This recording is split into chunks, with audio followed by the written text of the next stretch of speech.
8:32 at your hometown station, KOHO 101, the KOHO Morning Show, moving along through Hour 3. This hour brought to you by Boswell's Home Furnishings and with you on Thursday, the 15th of July. Very pleased to have Dave Tosch in studio with us today. Dave is the Executive Director of the Wenatchee Valley Senior Activities Center. We're going to talk about some difficult times for the center through COVID and coming out of that, some times that are proving to be equally austere as far as figuring out when and how to reopen the facility. We'll also talk about things that are keeping them afloat, what you can do to help, and some other things that are happening as well, connection with the center. And Dave, always great to chat with you. How are you? Well, we're doing okay. I'm not proud of the fact that we remain closed, but we think we're doing the right thing. And I stay in touch with our seniors primarily through our newsletter.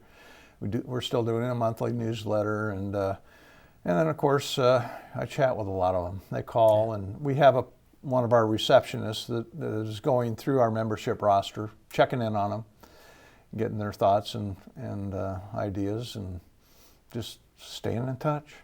So take us through the COVID saga as it's been at the Wenatchee Valley Senior Activities Center, Dave, from start to finish, or not finish certainly, but where you're at right now, at least, hoping to reach the finish line at some point in the future. Well, we were one of the first organizations to close back in early March of, what year was that, 2020? Yeah, just last year. About a year and a half almost. Yeah. And at that point, of course, we didn't know much when we closed. And as time went on, we realized that there was a lot of significant issues with the COVID. And we're dealing with a population that's very vulnerable to this whole thing. And so we're trying to be very careful in our approach to all of this. We know that a lot of people have been vaccinated, but we also know that there's a lot of seniors that are refusing to be vaccinated. And it presents a big issue for us. We have a large facility. When we were open, and I expect to see this again, we had hundreds of people coming in and out of there. We have 50 activities in an average week. And so, yeah, it's one of those issues where multiple entryways, we don't check membership, we don't have a scanning device. And so we're concerned. We're concerned about opening a little bit too early, although we are making plans right now to reopen in the fall at some point. But it's going to be based on what's going on with the COVID. Yeah. You've got a particular challenge, as you mentioned too, Dave, not just from the standpoint of organizationally as far as how you're established and the fact that you're such a communal setting for an age group primarily that is, again, a vulnerable population. They're an at-risk group. But also because of the fact that you're not receiving a lot of outside assistance like other senior centers are. We were talking about that before we jumped on air here, actually, too. I think it's important for people to know that. Yeah, a lot of people don't understand how we're organized. Most of our members do, and we've got close to 2,000 members. But there's a lot of folks in the community. It's rather interesting, and I've been there 8 years now as the executive director, that many people in our community don't know what we are. They believe we're an assisted living facility or a nursing home. I get asked all the time from people that have lived here all their lives, how many beds do you manage? Oh, wow. How many residents do you have? And we don't. We're an activity center. And so we are also a nonprofit, completely independent of the city and local government.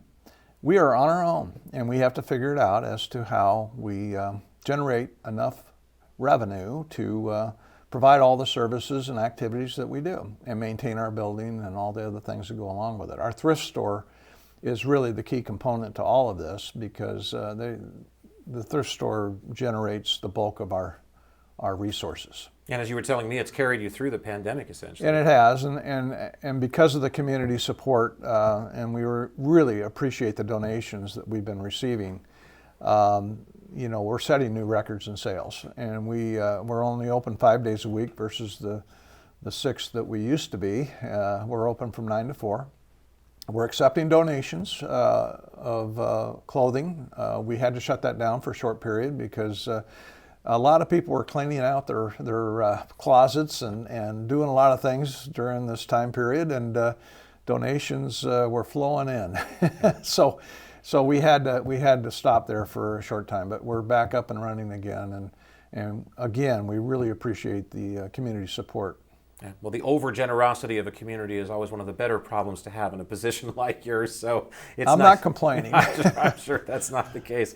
Dave Tosch with us today. He is Executive Director of the Wenatchee Valley Senior Activity Center, talking to us about COVID predominantly, of course, because the center's had to shut down and has been shut down for quite a time. Dave just mentioning that they're hoping to get back open by fall. But Dave, getting back to that issue, it's a tricky process for you because you have a lot to mitigate, and you just can't, unfortunately, take the word of folks that they've been vaccinated because we're seeing that, I think, in all walks of life for all businesses right now. Well, the seniors are frustrated. I'm frustrated. We see the signs in front of the businesses that basically we assume that you've been vaccinated if you're not wearing a mask. And we're not going to be able to do a lot of that. And so we don't get off the hook so easy. And I and the board of directors, this is not just me making these decisions, are all in agreement that we need to take the safe and careful route. We still are requiring masks or face shields in our thrift store, for example.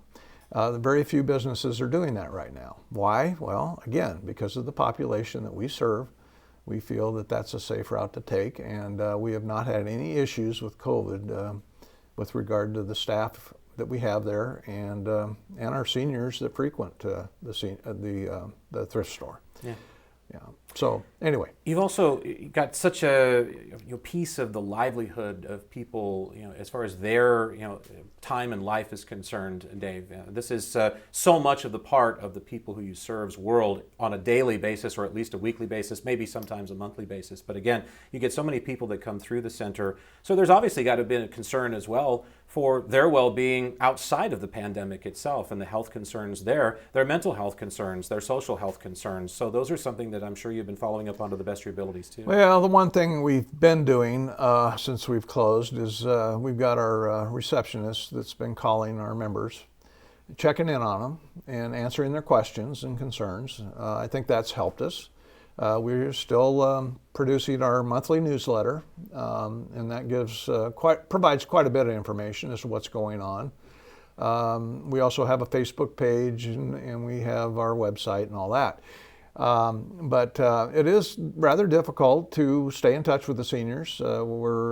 We do have a TV show right now on the local NCWLIFE, and I think our goal there is to stay in touch with the senior community and also tell our story about what we are. And I already alluded to the fact there's some people in this community that don't know what we are. Yeah. And of course there's that stigma about that word senior, and so we're trying to overcome some of that with showing and displaying a lot of the activities that we have. Yeah. It's funny how you can't wait to be a senior when you're a teenager, but as soon as you're not, you just think it's something that's never going to happen to you, and it eventually sneaks up. So. Yeah. Dave, tell us a little bit more about the activities that are going on through the center, though, because you do have some things happening outdoors these days, so there's at least a little bit for folks to enjoy. Well, again, this was driven primarily by the TV programming that we're doing. Russ Allman with Northwest Media has been helping us an awful lot, and so we thought, well, let's do some outdoor exercise, and we started this last fall. Then we had to move indoors, and I won't say where it was, but we've been doing aerobics, and we've been doing Tai Chi, and right now, because of the nice weather, we've been doing Tai Chi outdoors over in Eastmont, Tedford Park. Please don't all swarm out there all at once, but we're doing that, and we have some ping pongers that are continuing to play ping pong. We were able to move the tables into another facility. We're doing that, but yeah, we've had to restrict almost all the activities, and so people do tend, and groups tend to find other alternatives, and some of them are hosting people at their homes and things like that. But we're going to do everything we can to get this thing up and running again, and it's probably not going to be all at one time. It's probably going to, what we refer to these days as soft reopening, where we're going to open up some things, get adjusted, and then increase that as we go.